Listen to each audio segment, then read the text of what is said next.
Anyway, I have a thing to read. I think y'all might enjoy it. It's on becoming unzombified.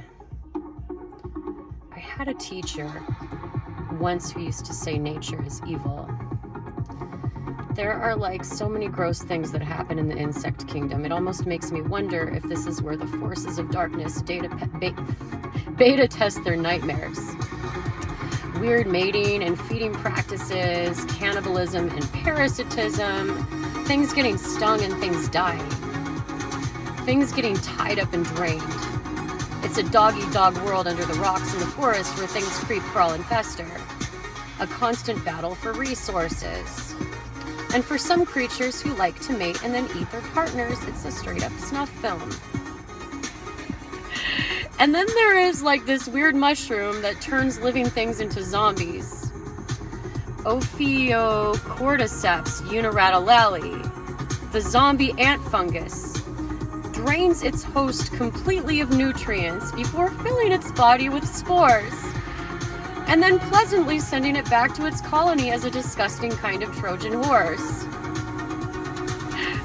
I wonder what the think tank in the bowels of hell was beta testing with that one. There is this tie-in with evil and the zombification of the collective consciousness right now. A creeping thing on the peripheral. On human macrocosmic levels, what does reason mean to us in times when confusing studies of insanity are being made by madmen who test the limits of power and betray the very communities that they are charged to serve? What does dezombification mean in times of darkness? Anyway, I will never forget the moment of one of the most important initiations of my life, where I truly began walking the path. We had a rare program in Las Vegas where we were staying at a casino, and my teachers were making fun of all the people sitting at the slots just chain smoking. And then this one teacher, who is very, very funny, mimed a zombie. And as the energy filled the room and darkness sloughed off us in preparation for this holy process, it was not hard to see how extraordinary the doors opening up for all of us were in contrast. Truly a door to another reality and another future overlaid over this one in the middle of the energetic shithole that is Las Vegas. They called our group the Hope for America. Truth and light, in my opinion, are forever intertwined. The truth of the light reveals itself always in the face of whatever maelstrom of confusion veils our senses and emotions. If we can perceive the light of truth through whatever connection we have instilled within ourselves, we have the power to face whatever challenges and battles come before us. Truth is contingent on how connected to the light within one truly is. Truth, when you feel it, there is no confusion. There is no obfuscation. It will usually align with signs that have shown up in studies that you have already made throughout the course of your life. And it will also align with cold hard facts and evidence. This is how reason works. It builds from a foundation of pre-existing knowledge and a pre-established body of framework that has proven itself to be factual over the course of a long period of time. This is why even the Dalai Lama himself respects the scientific method. We have a set of questions with this methodology that frames the truth in a way that is measurable and over time can become a stable, irrefutable foundation upon which we can draw further light and knowledge, and a foundation upon which we build many other foundations. This applies even to spiritual concerns and questions. And for the ultimate questions that concern spirituality, spiritual growth and power, this way of framing information is equally applicable. We need time to frame this knowledge of self as much as we need time to understand the truth of things and cultivate an understanding of ourselves at higher and multidimensional levels of self, and to connect to the places from whence the true foundations of our true selfhood exist, and indeed all that we are. We need time to become individuated souls, as much as we need time to become fully embodied, self-actualized self-realized creators, flowing power and embodying our own divine cosmic fire. Like all paths of study, the science and practice of self-realization can only be known and come about from a solid foundation of factual lived experience of that ineffable substance from which all soul and spirit draws its power.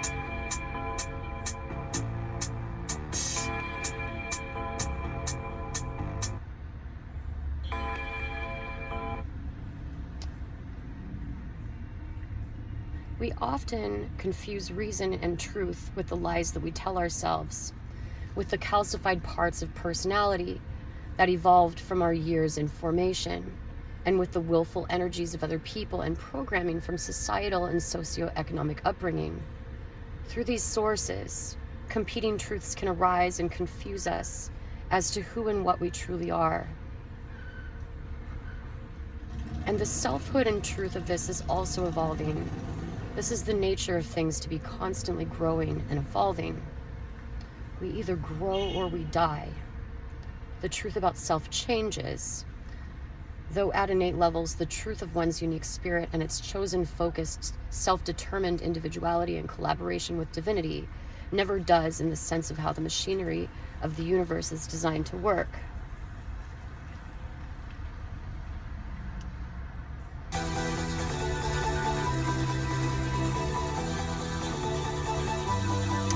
We at levels of this radiant sparkhood are but vessels for divine source and its very implements. Coming back to selfhood, reconfiguring that focus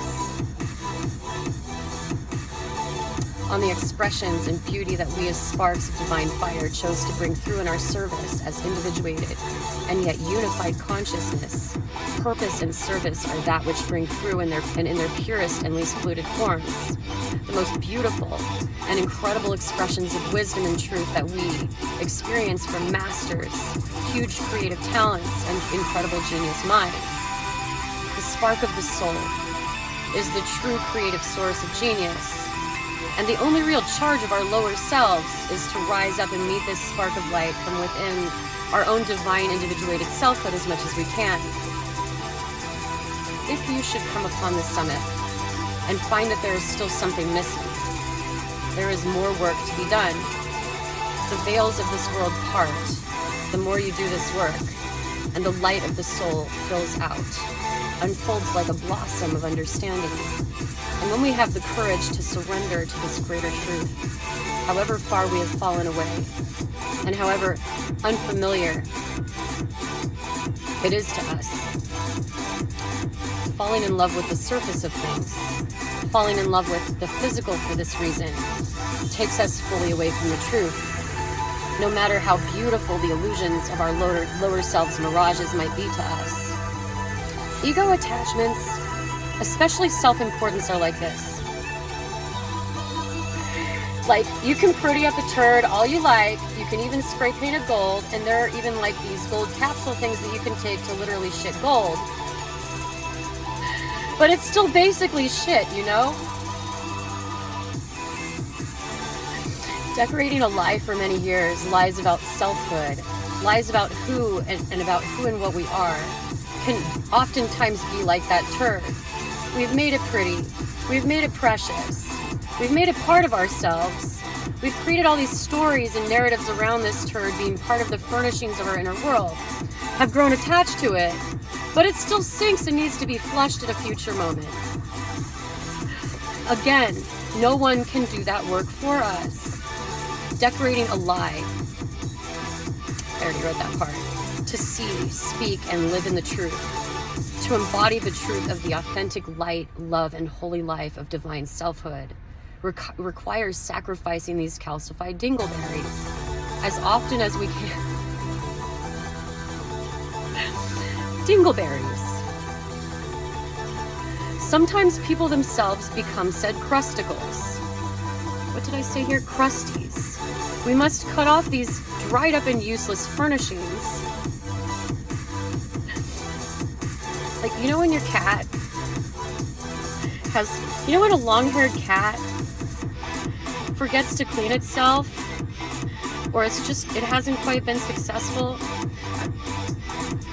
I'm talking about that, but spiritual context here. Anyway, we must cut off these dried up and useless furnishings, these stinky, unholy crustifications of consciousness. To clear the eyes of all ways, we distort our own light so that we can see the truth for what it really is. Coming to objectivity regarding selfhood doesn't come without some pain and loss. Sometimes these inner world furnishings are things that we so heavily identify with being the very framing of who we are, that these calcified mud pies are living with us within the very halls of our consciousness. A peculiar phenomenon that I've noticed is how often people who are involved with lies, who are so rife with narcissism and self-involvement, that they veil opportunities to see, witness, understand, and be with reality in its fullness. They delusionally need to borrow the truth that others have precipitated through their own unique connections to supply themselves with source power to take a break from the inner world torment that they've created through their own willful and ignorant forgetfulness regarding the health of their personal connection to their own divine throne room. That was a mouthful. Changing lanes versus copying another's creation. Turning to ruinous, parasitic vampirism to feed a blocked mind with some sense of power is definitely a theme out there in the world that we are currently studying as a collective. I see reason as an antidote, questioning things in people, regardless of how long, of how much those people don't want to be questioned or seen, and whatever attachments we have to the reality of that interaction and the reality that they have decided to frame themselves with. Empowered collective witnessing of the truth as it is honestly the mark of a healthy society. Without reason and deed, civilization would have never risen into existence. We would all be cave people, or living as vassals, or some other form of slavery. In fact, when backtracks happen within human understanding, the light recedes and slavery is what arises. Where we see people constantly surrendering to lies, bargaining with illusions, to validate corrupt power sources, are communities where people walk on eggshells, and where the light cannot fully live. At the same time, training the mind to overcome illusions at its own pace is likewise part of the journey, and the truth comes in via the witnessing of this light in all of its profundity beyond words. Lies themselves are, many times, a tool. The energy itself becomes the doorway to truth, and our witnessing of it the key. Reason itself pulls people out of ignorance and into progression. Reason pulls people into collaboration and unity at collective levels. Reason influenced by love and at individual levels moves people towards happiness, safety, self-discovery, adventure, spiritual levels of self-actualization, and eventually even, if you want that, self-realization. Reason is why we have technology, is why we have these big, beautiful brains. And from reason, all manner of art, writing, systemic expressions of intelligent design, frameworks of industrial and medicinal advancement and beauty of form evolved. Foundations upon foundations upon foundations of thought, evolving itself over many thousands of lifetimes lived. Individuated sparks collaborating to bring us all to this incredible time where we can take ourselves to truly elevated levels of beautified living, understandings, findings, perceptions, and brilliant expressions of perfected consciousness. Mutating the pattern. I'm so sorry. This music is just... I'm using no copyright music right now because YouTube blocked my video, so I'm having to refilm it. It is what it is, you know. We're doing what we can up in here. Anyway, where was I? Okay.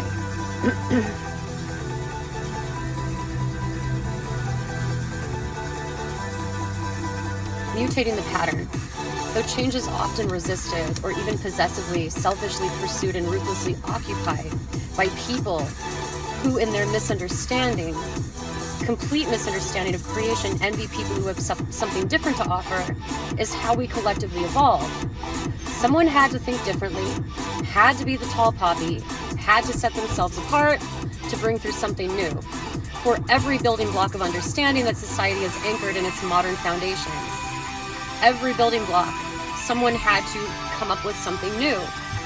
I am highly distrustful of people who love lies more than truth, as the truth flowing to us and through us as manna from the gods is the very source of transformation for all the universe. The universe could never expand were it cut off from the outside source. There must be a flow, ever expanding, or the universe would collapse. And so it is for human understanding. We must fall out of love with the clouds in our eyes that keep us walled off from accepting things objectively and as they are. Transformation is accepting things at face value, sorry. I said that correctly the first time. Transformation cannot happen if we are feeding off the energy of the world around us and the people around us, instead of seeking out aggressively this unique flow from our own spark within. We must likewise fall out of love with physical reality as the thing that defines us. We are not our bodies. Truth of self can never be antiquated, as the truth of self is the very pulse of evolution. To find it is to find an ongoing flow that is never ending. A song that always stays fresh. Perspectives are always finding their mark. A sense of selfhood anchored in true north. And if resources are finding some connection with other divine flames, it is mutual appreciation and liberated, respectful collaboration that drives these efforts. Not parasitism or slavery. Where slavery is imposed, the divine flame of truth dies out. Critical thinking, in my opinion, is so important right now, with all of the information constantly flooding our zones with shit. Echo chambers are now algorithmic. Shiny images and celebrity news funnels are not ever going to be stepping stones that lead one to their own light and inner truth. Self-realization requires a bit of insulation, and the door to this is not ever going to be in obvious places that reinforce attachment.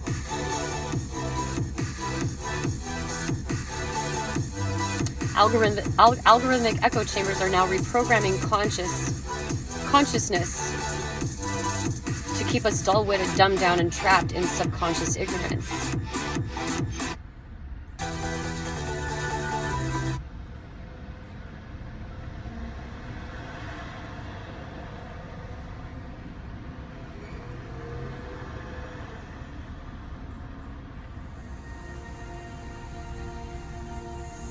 Self-discovery requires leaving comfort zones and zombified habits behind for good. Being truly woke requires open-minded, open-eyed